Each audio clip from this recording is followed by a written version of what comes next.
"I just want my freedom," he said. So I gave it to him, with legal papers, court stamps, and Veronica's name printed right beside his. They say betrayal doesn't happen all at once, it builds like a storm on the horizon. And in my case, it started with shadows. Tiny ones.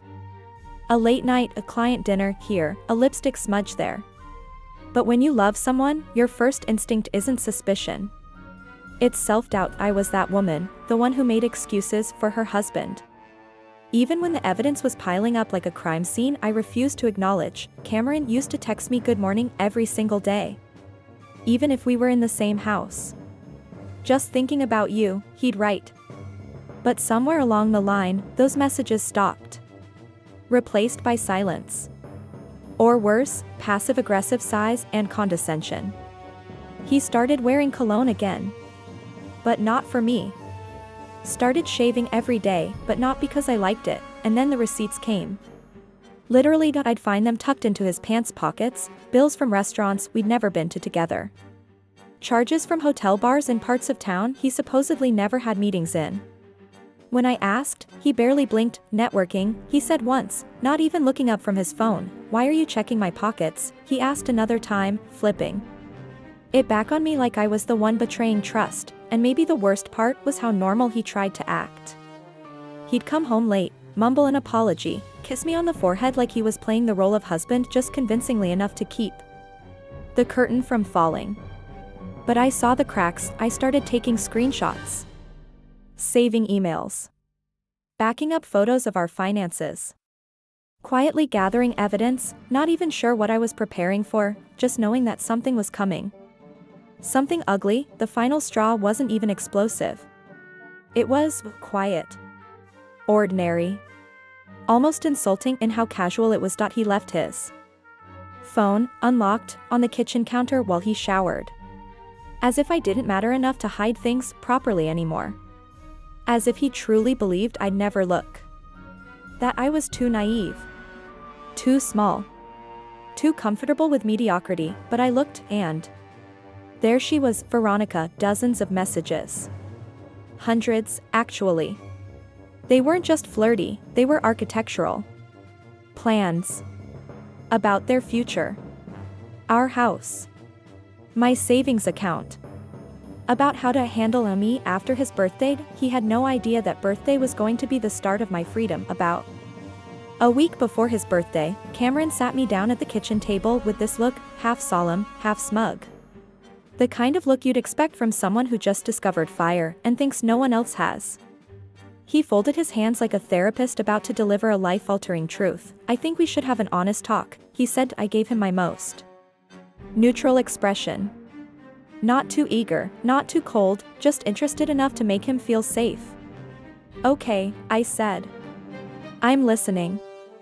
"I've been feeling," he started, then paused for drama, like he was delivering Shakespeare. "Stuck. Smothered. I think we should consider an open marriage." I almost laughed. But instead, I tilted my head and asked, "You want to sleep with other people?" He blinked. "That's not the only thing it's about," he said, like I was the one making it transactional. "It's about freedom. About rediscovering who I really am." I nodded slowly. "So, you want full freedom? No restrictions?" He smiled like I'd handed him a winning lottery ticket.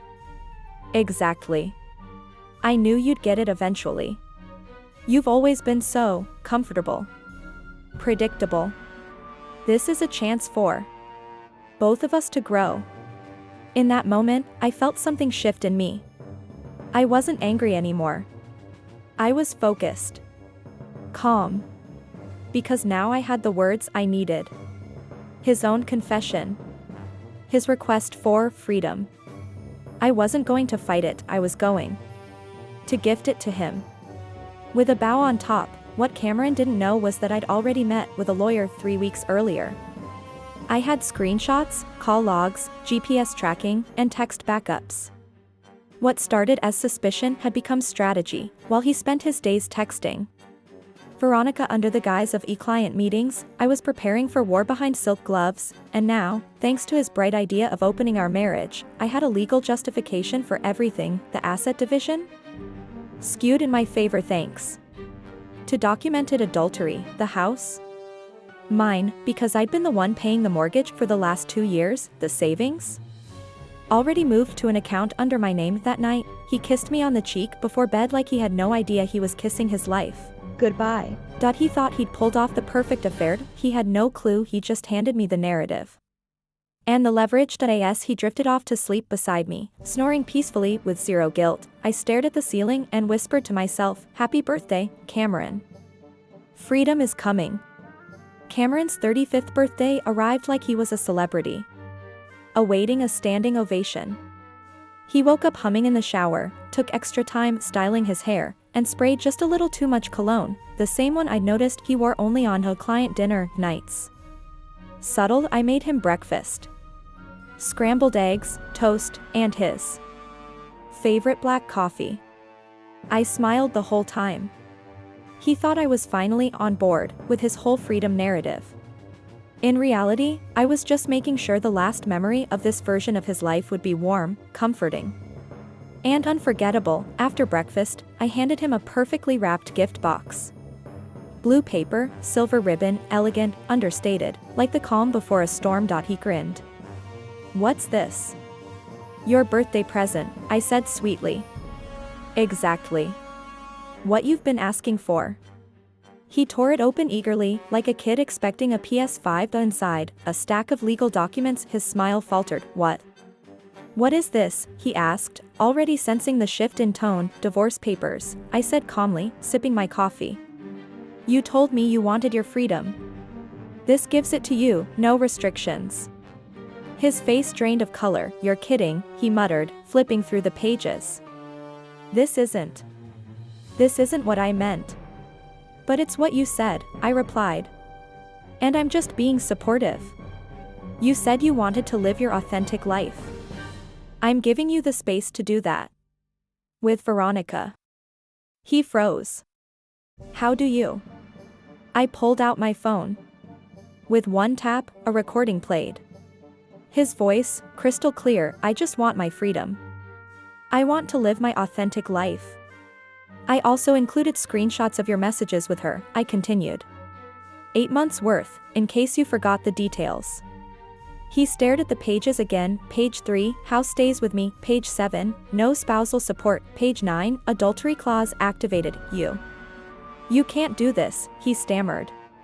"We can fix this." "I already did," I said. "You just didn't read the fine print." He lunged toward his phone, probably to call Veronica, but I gestured to the hallway. "Your bags are packed. Keys changed.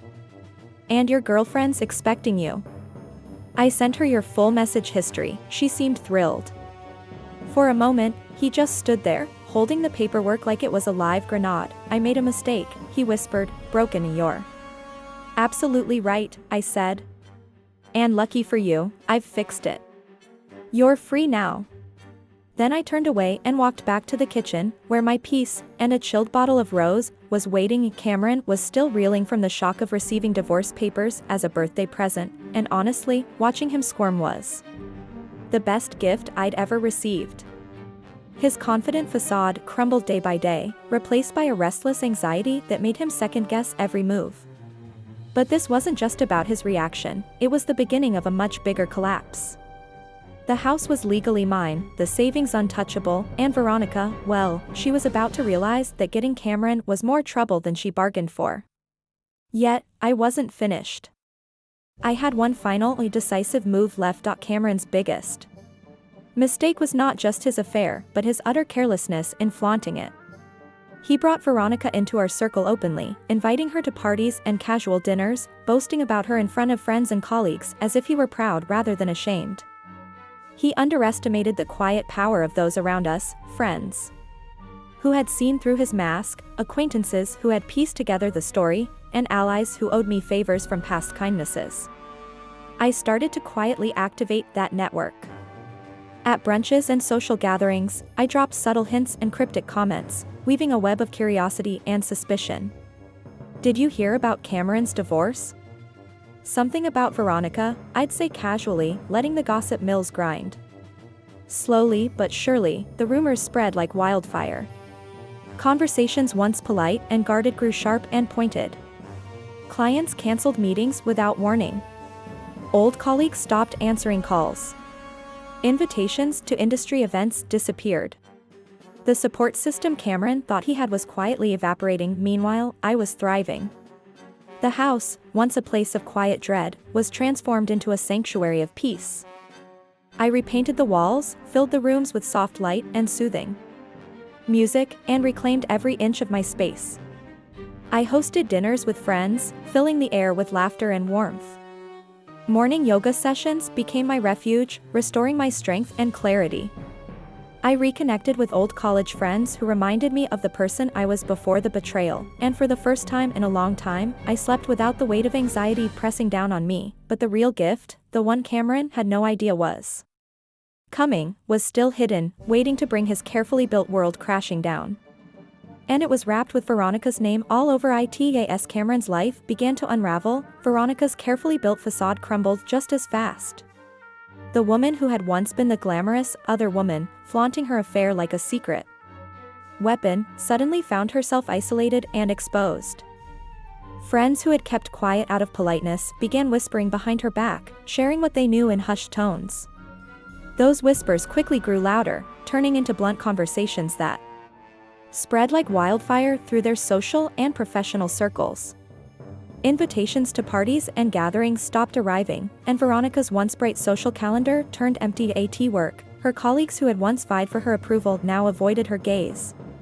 Clients started doubting her professionalism, and a few quietly distanced themselves from her projects. The very connections that had helped her climb the ladder began to vanish. One evening, a close friend sent me frantic screenshots of desperate messages Veronica had sent, apologies filled with blame, wild attempts to rewrite her narrative, and pleas for understanding. The control she once wielded was slipping through her fingers. Meanwhile, Cameron was sinking deeper into his own isolation, but Veronica's downfall was like watching a slow-motion collapse. She tried to salvage her reputation, reaching out to old friends and attempting damage control, but it was too late. The trust she had exploited was gone, replaced by suspicion and contempt. Her name became synonymous with betrayal, whispered in offices, neighborhoods, and social media groups. Despite all this chaos, I remained calm and composed, knowing that the truth had a way of catching up with people. I didn't need to fan the flames, reality did the work for me. Cameron was facing the consequences of his choices, and Veronica was paying the price for her deception. Sometimes, the most satisfying revenge is simply to step back and watch as their own actions bring about their downfall. Knowing this, I focused on rebuilding my life. I invested my time in friends who truly cared, pursued hobbies I'd neglected for years, and finally embraced a sense of peace I hadn't known since before the betrayal. Veronica's collapse was not just a victory for me, but a reminder that honesty and integrity outlast lies and deceit. After receiving the divorce papers on his birthday, Cameron's confident facade crumbled completely. The man who once commanded attention with a smirk and careless charm now found himself shrinking under the weight of his own mistakes. His carefully curated social life, filled with dinners, parties, and business connections, quickly turned cold and distant. Invitations stopped arriving. Text messages went unanswered. Phone calls rang through to voicemail more often than not. Word had spread faster than he could imagine. Friends who once toasted his name now whispered behind his back, eyes filled with judgment and disappointment. Business associates distanced themselves, unwilling to be connected to a man whose integrity had been shredded by scandal. Meetings were canceled without explanation, and Cameron found himself isolated in a shrinking circle of former allies who now questioned his character. His desperation showed in the flood of messages and calls I received, pleas for forgiveness, promises to change, frantic explanations about how he never meant to hurt me. But I had built walls where my heart once was vulnerable. I deleted his texts unread and let the phone ring without answer. This was no longer my fight. I had already One by reclaiming my peace and my power. Meanwhile, Veronica's world also fell apart. The woman who had so casually stepped into our marriage was swiftly abandoned by the man she'd left me for. When his wife uncovered their affair, Veronica became a pariah. The lavish dinners and social outings she had bragged about evaporated overnight. Invitations ceased, messages went unanswered, and the cruel irony of her own betrayal left her alone and exposed. Back at home, the house that had once held so many painful memories became my refuge. I painted the walls soft, warm colors, shades that spoke of new beginnings. The rooms filled with fresh flowers, soft throws, and light streaming through the windows. The silence that had once echoed with loneliness transformed into a soothing balm for my soul. I threw myself into rediscovering myself. Yoga classes restored balance to my mind and body, reconnecting me to a peace I hadn't known in years. Old friends who had drifted away returned, and I found joy in simple conversations and shared laughter. Music returned to my life. I dusted off my guitar, strumming chords that carried away the last remnants of pain. It became clear to me that what Cameron had truly destroyed wasn't just our marriage, but the foundation of trust and respect that I had believed in. The money, the house, the material things, none of that mattered compared to reclaiming my dignity and freedom. His pride was shattered, and the consequences of his actions rippled far beyond what he had imagined. Each morning, I woke with renewed strength. The past no longer haunted me, instead, it fueled my determination. The divorce papers weren't an end, they were a powerful beginning. I was finally free to live authentically, on my own terms, without fear or regret. As for Cameron, the man who had once demanded freedom now lived with the heavy burden of regret. His downfall was complete, and the life he once controlled so arrogantly was slipping through his fingers. And me? I was finally home, inside the house, inside myself, ready for whatever came next. By the time the divorce was finalized, I felt like I had shed an old skin. The legal battles, the emotional turmoil, and the endless nights of doubt were behind me. Walking out of the courthouse alone, I wasn't sad or broken, I was empowered, reborn. The freedom Cameron had asked for was mine now, but it wasn't just freedom from him, it was freedom to rediscover who I truly was without anyone else's shadow looming over me. The house, once a battleground of betrayal and broken promises, had become my sanctuary. Every corner held a memory, but now those memories were healing rather than haunting. I filled it with light, laughter, and hope. I planted a garden in Grandma's backyard, each bloom a symbol of resilience and growth. I took long walks at dawn, watching the world wake up. As I slowly did the same, I also started to rebuild my future with intention. I enrolled in a course I'd always wanted to try at photography, and began capturing moments of beauty and strength around me. Friends who had drifted away during my marriage returned, some hesitant at first, but soon with genuine warmth. I realized that sometimes the hardest endings make way for the most meaningful beginnings. One afternoon, months after the dust had settled, I received a letter. It wasn't from Cameron or Veronica, but from my own reflection, a journal I'd started in the quiet moments between chaos. Reading my own words, I marveled at how far I'd come. The pages told a story not of loss, but of courage and reinvention. And Cameron? I heard through the grapevine he was struggling, his professional reputation tarnished, his personal life unraveling.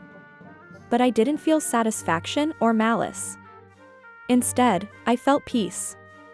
I had done what I needed to do. I had taken control of my story, reclaimed my life, and shown that betrayal could be met not with bitterness, but with strength. I sit here now, writing this, the sun sets outside my window. The house is quiet, but not empty. It's filled with possibility. I sip my wine, smiling to myself. I gave Cameron exactly what he wanted, and in doing so, I gave myself the greatest gift of all, freedom, peace, and a future that's truly mine.